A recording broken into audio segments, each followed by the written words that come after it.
Hey guys, Geoff Rabideau here. Thanks for joining me. Today I want to talk to you about holding title. It's going to be a 5-part series, so please check out all the videos we're going to be recording in addition to this one. But the first video is all about how to hold title. The second one is about adding someone to title who's going to assist with qualifying for a mortgage. Third is about removing someone from title, i.e. An ex-spouse. The fourth one is about removing a deceased from title. And the fifth one is about the information and the documentation that is required for us to complete a transfer title. Check all the videos out here on BHB TV. Hey guys, welcome back. In this segment, we're going to talk about the information and documentation that is required to complete a transfer title. The first thing we're going to need is to know the full name, date of birth, and marital status of anybody who is being added to title, remaining on title, or being removed from title.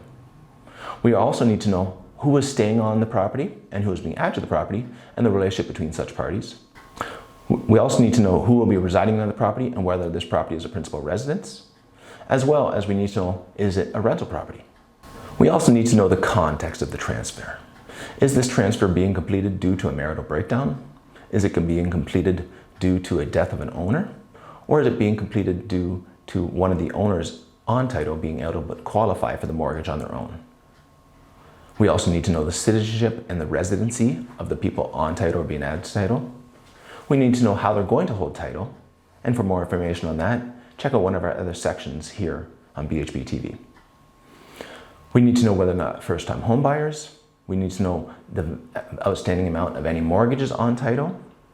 In addition, if a refinance is being completed, we need to know who the lender is and where the mortgage instructions are coming from.